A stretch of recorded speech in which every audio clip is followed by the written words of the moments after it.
Well, hey YouTube, Petey Two Finger here, and a recommendation you go head over to JHS YouTube channel if you haven't checked out his new line of pedals, which is called Legends of Fuzz.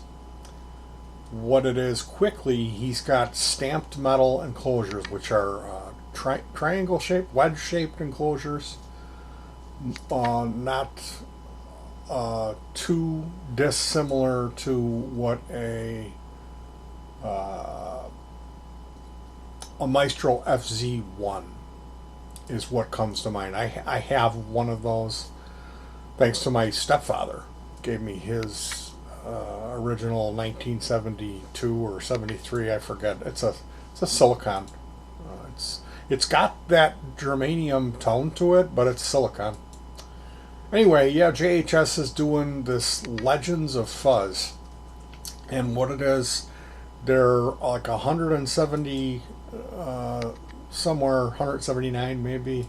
I think you can get them on sale for 150, but they have a battery snap in them, which is cool because fuzz circuits tend to have low current draw, which means if you put a battery in it,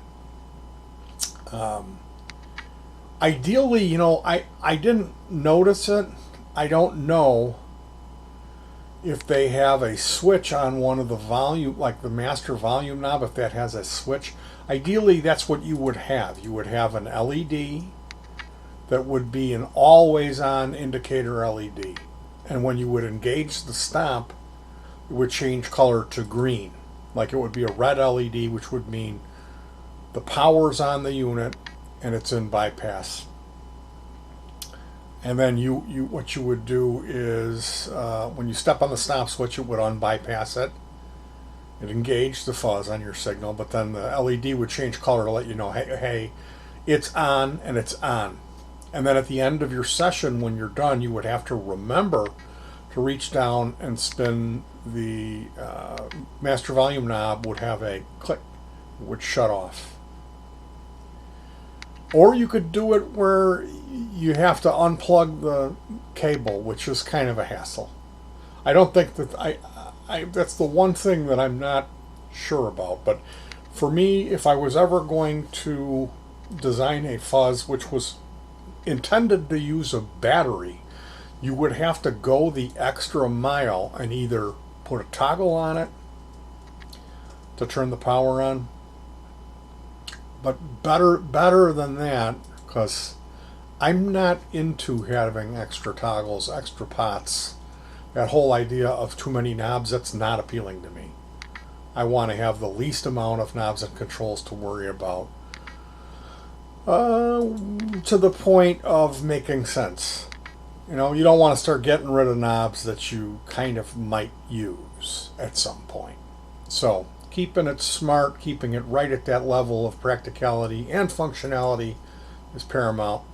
Getting back to the topic at hand, JHS Legend of Fuzz series is going back to the beginning, the very first circuits that have come out, the stuff that you can't get, the super coveted, Solar Sound Tone Bender, the Dallas Arbiter Fuzz Face. I think he's doing a 92 Mike Matthews Iron Curtain Red Army Big Muff replica.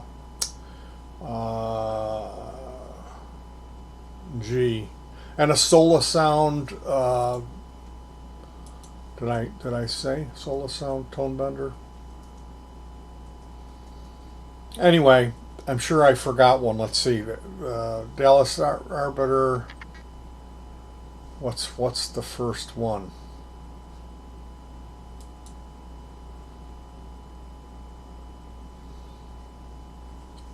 You'll have to head over to JHS to catch them all.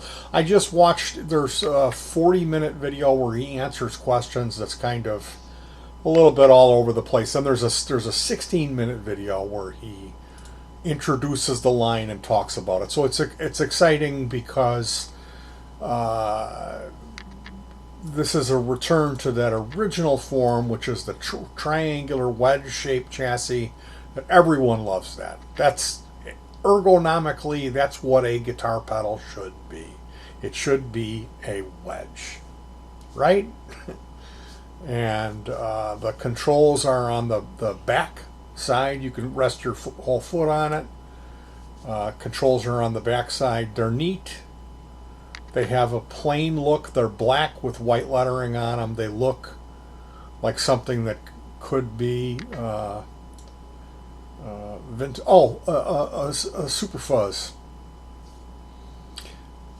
That's the other one, I think.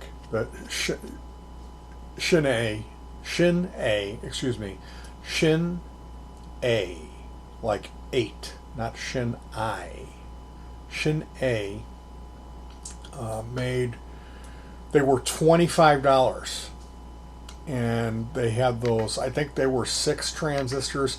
It was what the Super Fuzz, the Leeds Fuzz, the Univox, the super coveted one, and it's a great circuit. That really is. I think a lot of that Shin A stuff was great. If you look at the DIY community, there's a guy who everybody knows and everybody loves, except for me. I can't stand him. No, I'm kidding. I'm kidding. This guy, he's I'm not going to say his name, but it's his favorite. So he's done a bunch of mods on the Shin A Companion 2. There's a Companion 6 and a Companion 8. 2, 6, and 8 are the ones that I was able to find Vero layouts for very quickly.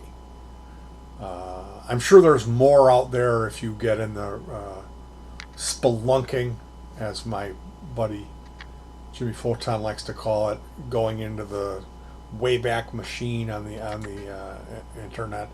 But as far as Shin A fuzzes, they are really cool. They have a reputation as being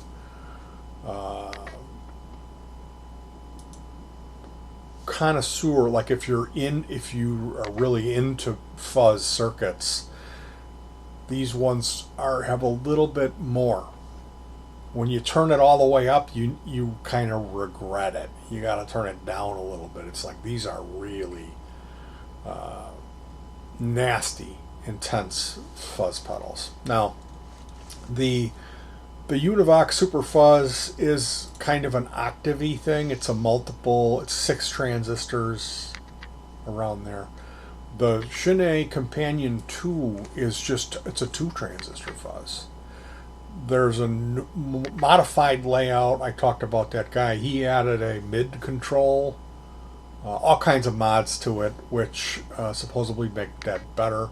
Also, there's another stage tacked onto it, which is basically an LPB1.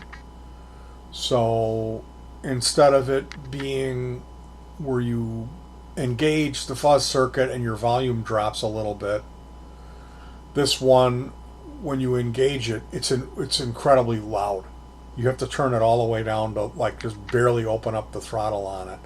Which in that case, I think I would when I would build it, I would put a trim pot in there, figure out what value trim pot you could put in there to bring it more into a usable range, so that when you noon it, it's at unity is what I would do.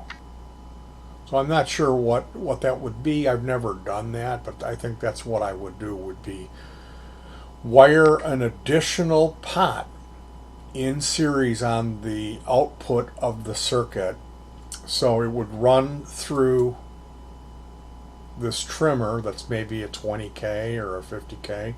It's probably what I would start at, is 50K probably. Maybe a 20 would be enough. And just wire it up like 2 pots in series, and then you would adjust, set it at noon, check your bypass signal, and adjust the trimmer until you get it to match unity, and then see where you're at the rest of your pot throw. And at that point, maybe you would have to remove your trimmer and put in a 10K or put in 50 or a 20. I'm not sure. You could also do that with some resistors. Set up the resistors as a voltage divider and replicate a pot. Right? Anything's possible. So check out the JHS. Love him or hate him, it's a cool thing. I know there's weird history with JHS being a polarizing figure. I talked about this yesterday with Mike Fuller putting his foot in his mouth over comments on the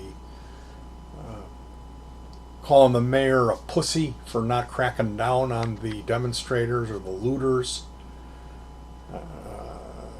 JHS has a bit of a reputation. He got in some hot water with Debbie Ever. Supposedly stole one of her designs at the same time when he was actively working in the worship community. He was like working with people in churches. So here he's kind of like a Christian or something like that, or he's affiliated with that. And he had just blatantly stole somebody else's design and was selling it, which is really like kind of a shitty thing to do, right? I mean, come on. At least,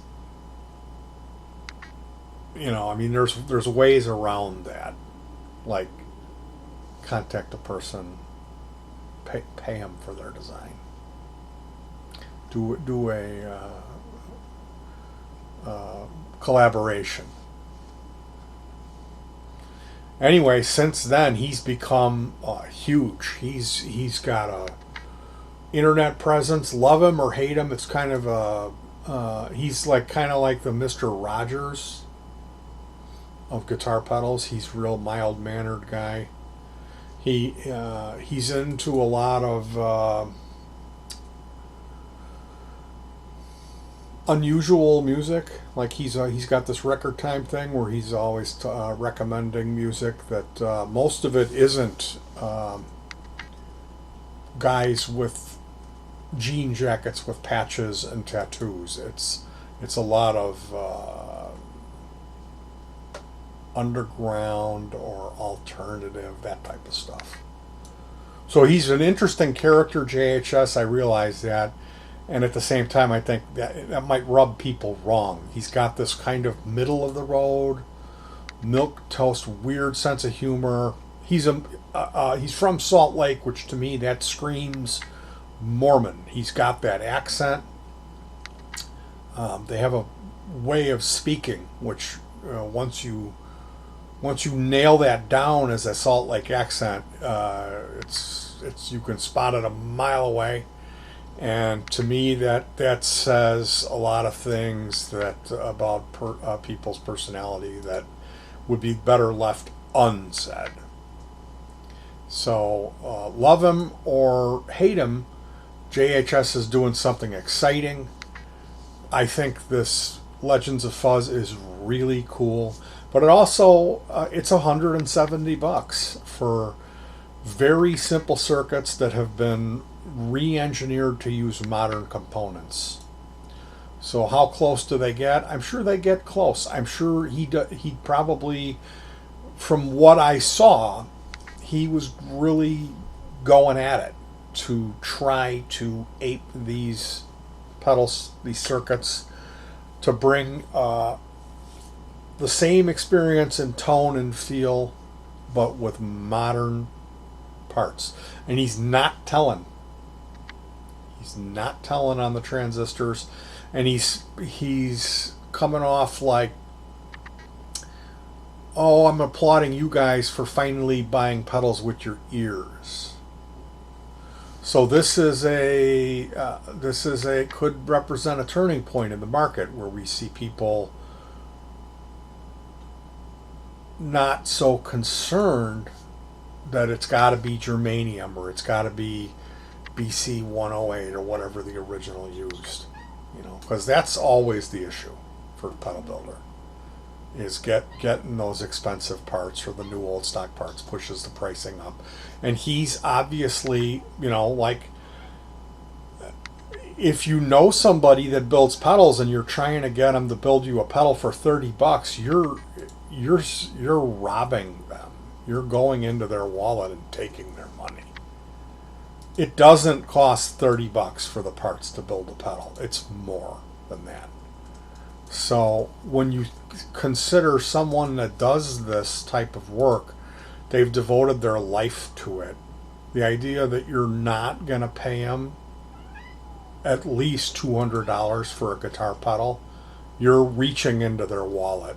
You're just kicking them in the face. That's just an insult.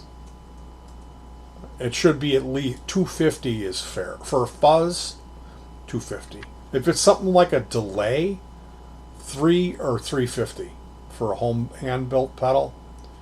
And it's just it's a skilled occupation. It's an art form, building a pedal. So, and then if you're talking about if it's anything on the chassis, like if they're painting it for you. So, yeah, $170 for a mass-produced fuzz with a stamped metal enclosure is a unbelievably good deal. So I wish JHS nothing but the best of luck with their Legends of Fuzz series. I'm really excited to see when they come out with their Baldwin Burns Buzz Around and like their Jordan Boss Tone. What else is he gonna do? He said that there's going to be some surprises, and you can learn from this guy. He really knows his stuff. He really does. So definitely check that out if you're a fan of this type of stuff. I'll see you guys around soon. Peace.